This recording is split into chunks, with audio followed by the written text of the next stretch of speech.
بسم اللہ الرحمن الرحیم۔ السلام علیکم ورحمۃ اللہ وبرکاتہ۔ ناظرین و سامعین، حق نیوز کی خصوصی نشریات جمال رمضان کے ساتھ ایک بار پھر آپ کی خدمت میں حاضر ہیں۔ ناظرین کرام، اسلام کے ابتدائی سال ہیں، مدینہ منورہ کی زندگی کے ابتدائی سال ہیں۔ مسلمانوں کا قافلہ روزے کی حالت میں گھر سے نکلتا ہے اور بدر کے میدان میں ان کا سامنا کفار مکہ سے ہوتا ہے۔ یہ حالت ایسی ہے کہ مسلمان پیدل چل رہے ہیں، پاس ہتھیار نہیں ہیں، سواریاں نہیں ہیں، کھانے پینے کو کچھ بہت زیادہ مال نہیں ہے، لیکن سامنے جو لشکر جریر آ رہا ہے وہ 1000 سے زائد ان کی تعداد ہے۔ اس وقت کے جو جدید ہتھیار تھے ان سے وہ لیس تھا، سواریاں تھیں، کھانے پینے کو بہت کچھ تھا، فراوانی تھی۔ یہ مسلمان جب سامنے اس لشکر کو دیکھتے ہیں تو بظاہراً کچھ ایسے حالات نظر آنے لگتے ہیں کہ شاید مسلمانوں کے قدم ڈگمگا جائیں، لیکن اسلام اپنی حقانیت کا وہاں جھنڈا گاڑتا ہے۔ وہ صحابہ کبار رضوان اللہ علیہم اجمعین کہ جنہوں نے ان ابتدائی ایام میں کلمہ پڑھا تھا، جو پہلے دن سے رسول اللہ صلی اللہ علیہ وسلم کے ساتھ تھے، ان کے حوصلے اس قدر بلند تھے کہ ہمالیہ کی پہاڑی بھی ان کے سامنے زیر لگتی تھی۔ انہی جذبات، اسی ایمانی جذبے نے صحابہ کبار رضوان اللہ علیہم اجمعین کی اس 313 کی جماعت کو 1000 سے زائد لشکر، جو کہ ان سے 3 گنا بڑا تھا، اس لشکر پر اللہ رب العزت نے فتح عطا فرمائی۔ اس تاریخی فتح سے جہاں اور بہت سے اس کے ثمرات بعد میں ظاہر ہوئے، وہاں جو سب سے بڑا اس کا اثر ظاہر ہوا وہ یہ تھا کہ مسلمانوں کے ایمان مزید پختہ ہو گئے کہ اللہ اور اس کے رسول کا جو کیا ہوا وعدہ ہے وہ سچا ہے، یہ دین سچا ہے، اللہ کے رسول سچے ہیں، اللہ سچا ہے۔ اور یہ بات پھر بعد میں اس کے بہت سے ہمیں واقعات دیکھنے کو ملتے ہیں کہ صحابہ کبار رضوان اللہ علیہم اجمعین نے ایسی داستانیں رقم کی، لیکن وہ ساری داستانیں بعد کی ہیں۔ یہ سب سے پہلا جو معرکہ تھا وہ بدر کا تھا۔ آج 17 رمضان المبارک ہے۔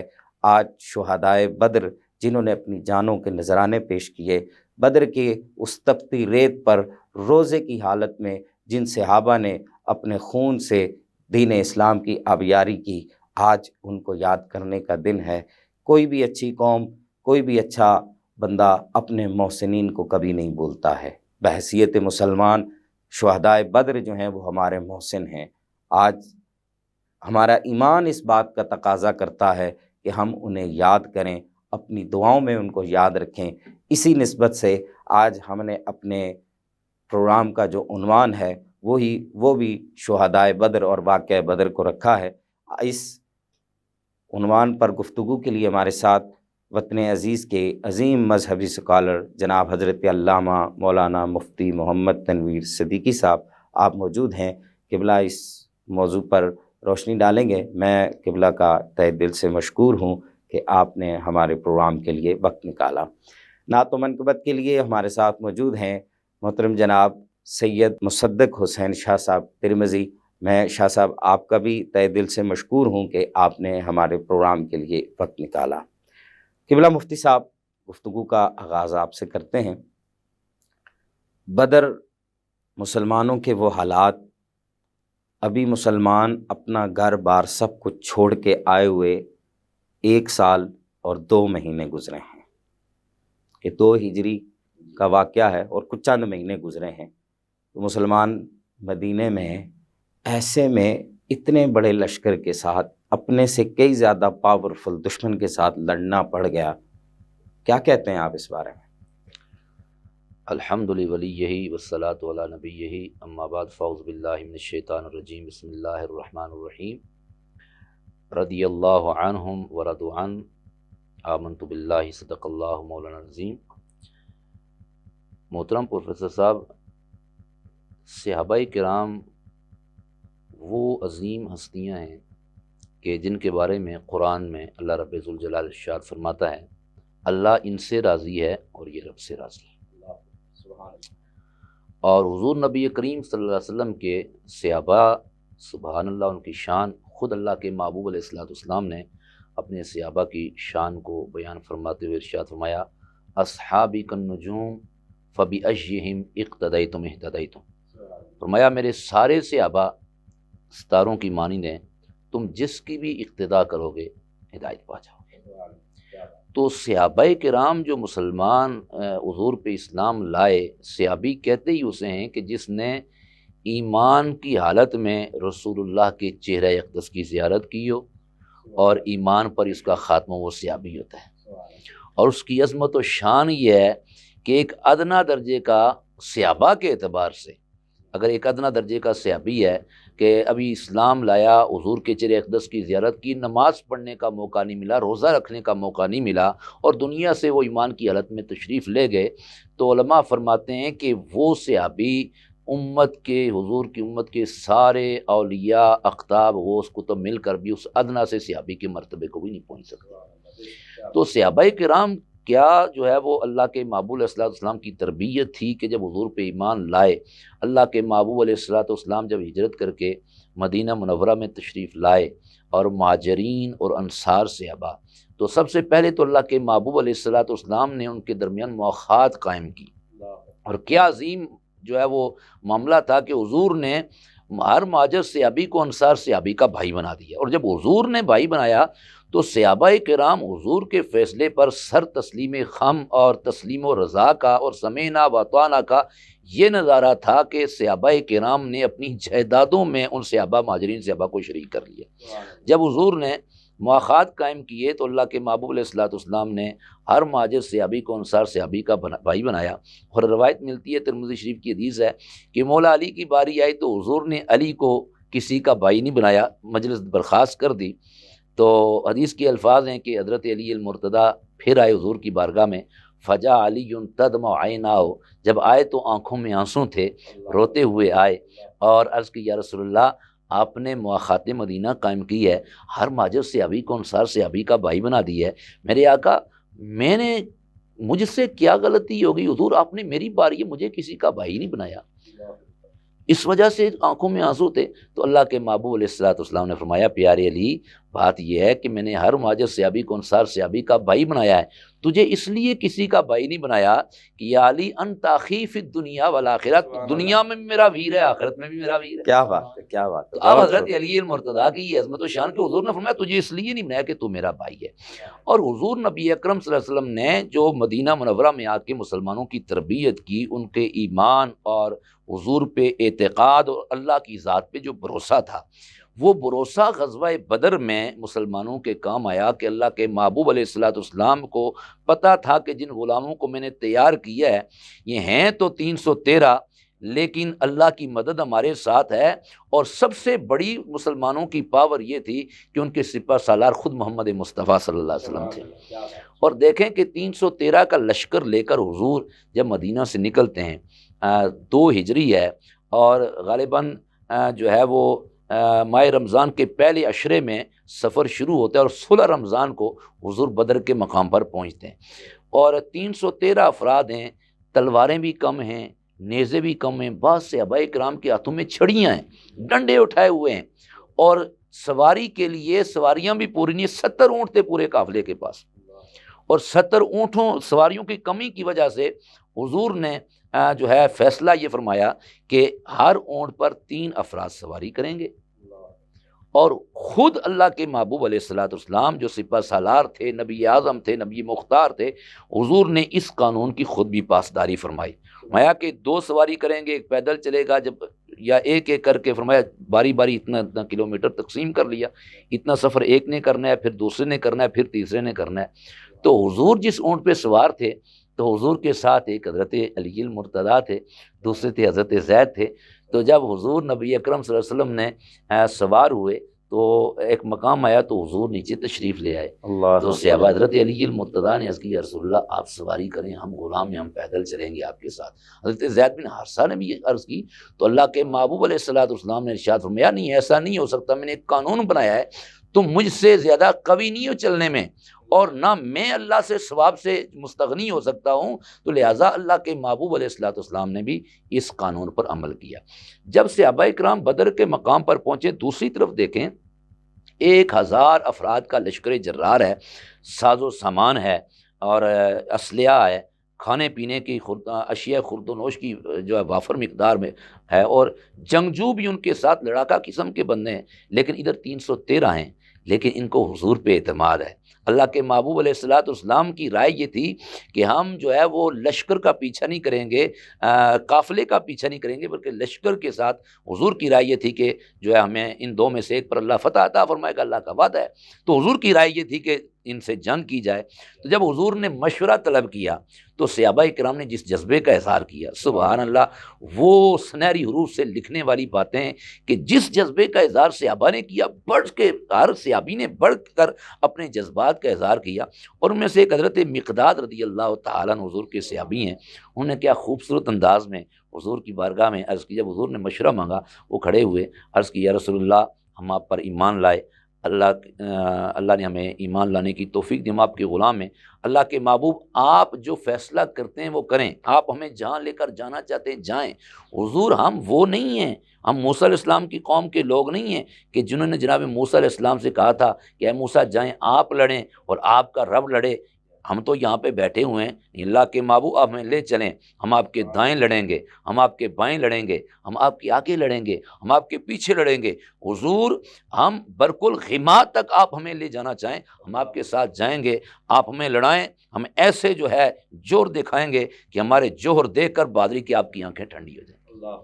تو حضور نبی اکرم صلی اللہ علیہ وسلم جو ہے وہ اس پر بڑے خوش ہوئے، اللہ کے محبوب نے دعائیں دی، اور بھی صحابہ کرام نے بڑی خوبصورت جو ہے وہاں پہ اللہ کے محبوب علیہ الصلوۃ والسلام پہ اپنی محبت کا، اپنی عقیدت کا اظہار کیا۔ تو غزوہ بدر میں حضور نبی اکرم صلی اللہ علیہ وسلم نے جب رات ہوئی غزوہ بدر سے ایک دن پہلے، تو اللہ کے محبوب علیہ الصلوۃ والسلام نے بدر کے میدان کا جائزہ لیا۔ یہ ہے حضور نبی اکرم صلی اللہ علیہ وسلم کی عظمت اور شان۔ اور صحابہ فرماتے ہیں کہ حضور رات کو بدر کے مقام پر جب گئے نا تو حضور نشانات لگا رہے ہیں، اور نشان لگا کے حضرت عمر سے روایت ہے کہ حضور فرما رہے ہیں کہ کل فلاں کافر یہاں پہ گرے گا، ابو جہل یہاں پہ گرے گا، فلاں یہاں پہ گرے گا۔ حضور نے نام لے لے کر نشان لگائے ایک دن پہلے۔ یہ حضور کی غیب دانی ہے جو اللہ نے حضور کو علم عطا فرمایا۔ اور رات کو تائید یہ ہوئی کہ بارش بھی ہو گئی، معاملات یکسر تبدیل ہو گئے۔ تو حضرت فاروق اعظم رضی اللہ تعالیٰ عنہ فرماتے ہیں کہ صبح جب جنگ ہوئی تو وہ 1000 تھے، ہم 313 تھے، تو اللہ نے وعدہ کیا اور تو اللہ نے غلبہ عطا فرما دیا، اللہ نے مسلمانوں کو فتح عطا فرمائی۔ لیکن بات جو میں کہنا چاہتا ہوں وہ سرکار فاروق اعظم فرماتے ہیں کہ غزوہ بدر کی فتح بدر کے بعد ہم نے دیکھا، رب کعبہ کی عزت کی قسم ہے، جہاں حضور نے رات کو نشان لگائے تھے نا، جس کافر کا نام لے کر حضور نے نشان لگائے تھے اس کافر کی لاش وہیں پہ پڑی ہوئی تھی۔ اور پھر غزوہ بدر میں آخری بات حضور کی سب سے جو ہے سبحان اللہ، حضور نے صفیں ترتیب فرمائیں، حضور نے تلوار بردار ایک صف میں رکھے، نیزہ بردار رکھے، تیر انداز رکھے، اور پھر حضور نے جو ہے بڑے طریقہ اور تجربہ کے ساتھ ان کو لڑایا۔ اور جب اللہ کے محبوب علیہ الصلوۃ والسلام نے حکم دیا اجتماعی حملے کا، اس سے پہلے حضور کی ایک اور حضور کا معجزہ جو اللہ نے آپ کو عطا فرمایا کہ حضور نے جو ہے وہ مٹی اپنے دست مبارک میں اٹھائی اور شاہت الوجوہ کہہ کے حضور نے وہ مٹی پھینکی۔ روایات کے اندر آتا ہے کہ وہ مٹی ہر کافر کی آنکھوں میں پڑی، جس سے پورا لشکر 1000 کا لشکر تھا وہ وقتی طور پہ ناکارہ ہو گیا، انہیں لڑنا بھول گیا، وہ آنکھیں ملتے رہ گئے۔ حضور نے یکبارگی حملے کا حکم دیا۔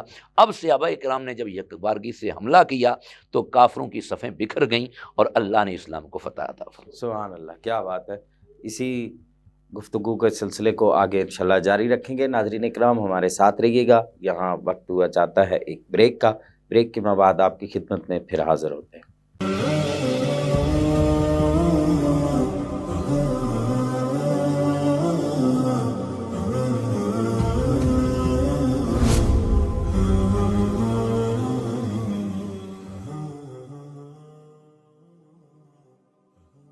ناظرین کرام بریک کے بعد ایک بار پھر آپ کی خدمت میں حاضر ہیں۔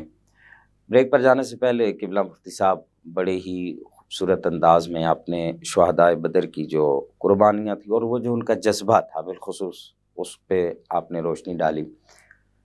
غزوہ بدر کو جب ہم پڑھتے ہیں قرآن مجید فرقان حمید میں سورہ انفال کے اندر بڑی ڈیٹیل کے ساتھ اس کا ہمیں ذکر ملتا ہے، مختلف احادیث میں بھی اس کا ذکر ہے، اور پر تاریخ دانوں نے بھی اس پہ بہت کچھ لکھا۔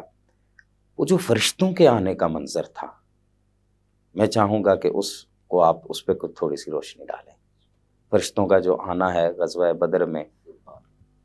جی ماشاءاللہ پروفیسر، بڑا اچھا سوال کیا آپ نے۔ غزوہ بدر میں چونکہ اللہ کے محبوب علیہ الصلاۃ والسلام نے پہلے ہی صحابہ کرام کو بتا دیا تھا کہ اللہ تعالیٰ نے ہم سے وعدہ کیا ہوا ہے، سبحان اللہ۔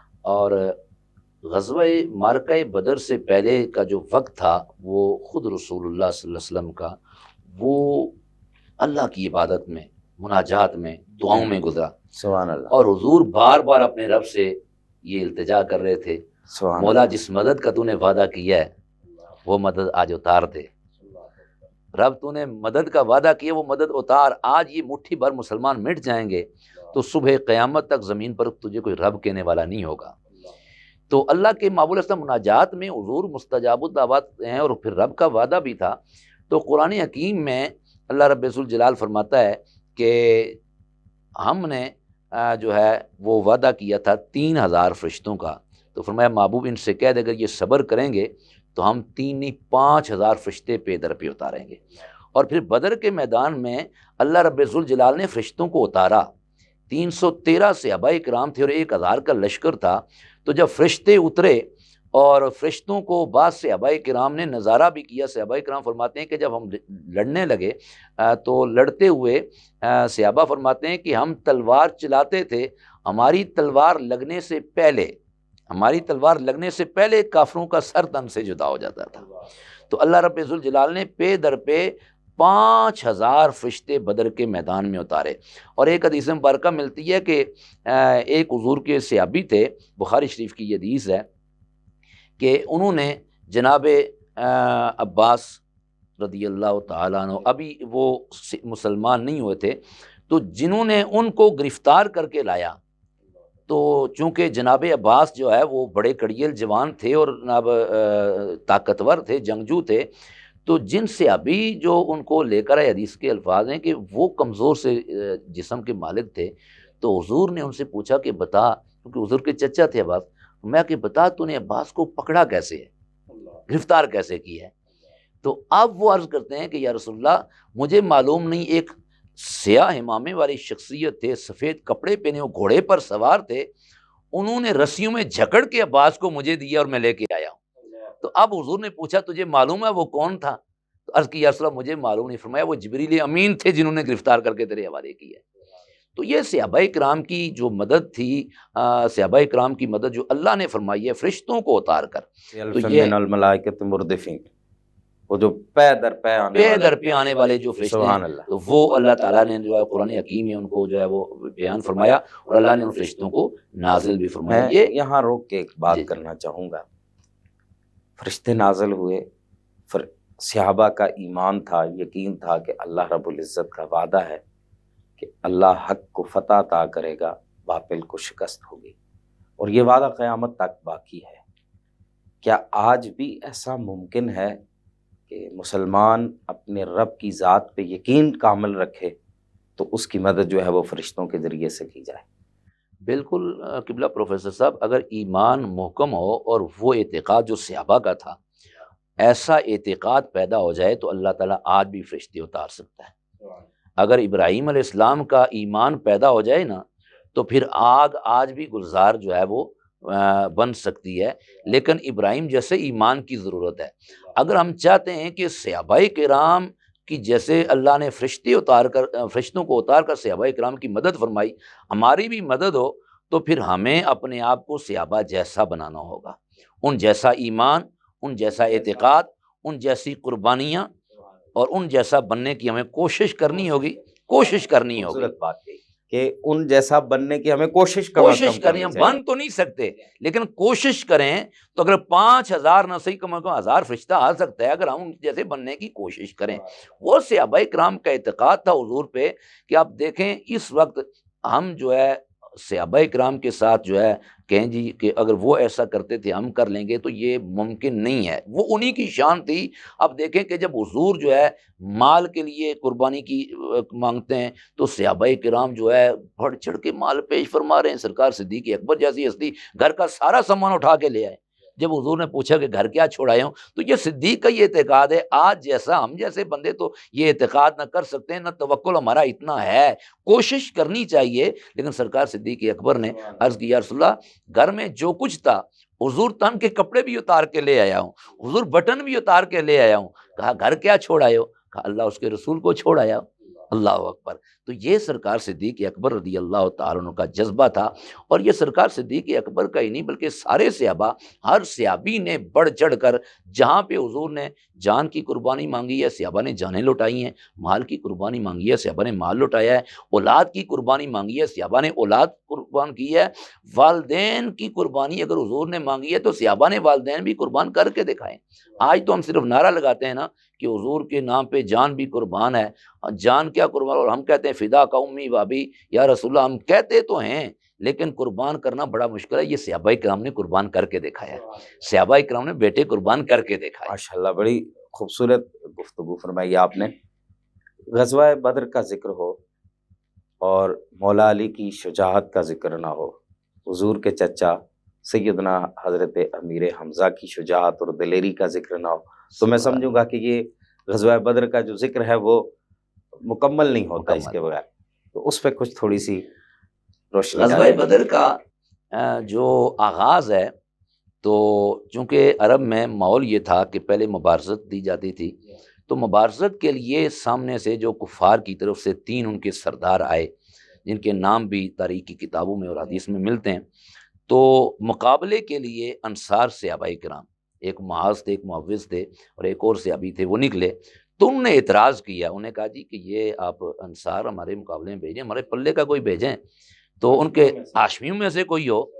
تو اس وقت جو ہے وہ واپس آئے، اور اب اسلام کے لشکر کی طرف سے سب سے پہلے مبارزت کے لیے جو نکلے وہ حضور کے چچا، اللہ اکبر، شیر جن کو خدا کا شیر اسد اللہ کہا جاتا ہے، حضرت امیر حمزہ، مولا علی اور حضرت عبیدہ بن جراح رضی اللہ تعالیٰ، یہ 3 صحابہ کرام مبارزت کے لیے نکلے، اور غزوہ بدر کا آغاز ہی مولا علی کی تلوار سے ہوا۔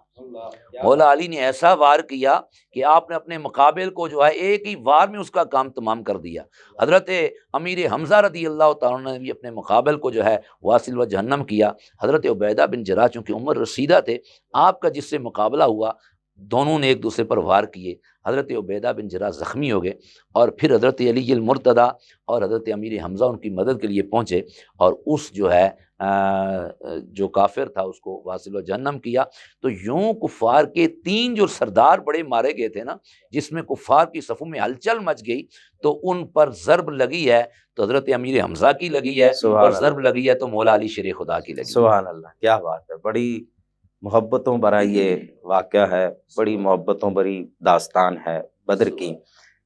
دل چاہتا ہے کہ اس کو سنتے رہیں، آپ بیان کرتے رہیں، وقت کے دامن میں اتنی وسعت نہیں، ماشاءاللہ آپ نے محدود وقت میں بڑے ہی مدلل انداز سے گفتگو فرمائی۔ صحابہ اکبار رضوان اللہ علیہ مجمعین، ان کی عظمتوں پر ہماری عزتیں، ہمارا سب کچھ نثار۔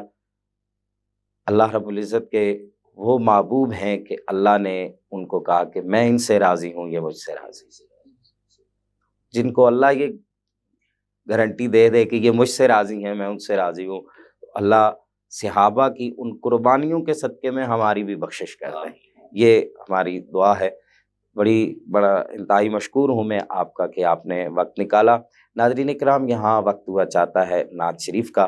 ہمارے ساتھ سید مصدق حسین شاہ ترمذی آپ موجود ہیں، شاہ صاحب نعت شریف پیش کرتے ہیں۔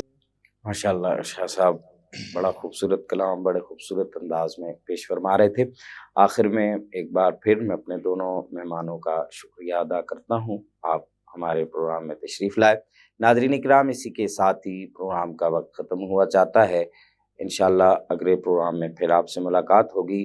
ہر روز کی طرح آج بھی جاتے ہوئے ایک پیغام، اور وہ یہی ہے کہ رسول اللہ صلی اللہ علیہ وآلہ وسلم کی محبت کا ہم دم بھرتے ہیں، دعویٰ کرتے ہیں، اللہ اور اس کے رسول کی محبت کا دعویٰ تو کرتے ہیں، لیکن چاہیے یہ ضرورت اس امر کی ہے کہ ہم اس دعوے پر دلیل اگر بننا چاہتے ہیں تو ہمیں صحابہ کی زندگی کو فالو کرنا ہوگا، ہمیں دیکھنا ہوگا کہ صحابہ کبار رضوان اللہ علیہم اجمعین نے کس انداز میں آقا کریم رؤوف الرحیم صلی اللہ علیہ وآلہ وسلم کے ایک ایک اشارے پہ اپنا سب کچھ قربان کیا، اپنا سب کچھ نچھاور کیا۔ اللہ رب العزت کے حضور یہ دعا ہے کہ اللہ رب العزت ہمیں آقا کریم رؤوف الرحیم صلی اللہ علیہ وسلم کی تمام نسبتوں کا ادب و احترام کرنے کی توفیق عطا فرمائے۔ اجازت دیجیے، اگلے پروگرام میں پھر ملاقات ہوگی، تب تک کے لیے اللہ حافظ۔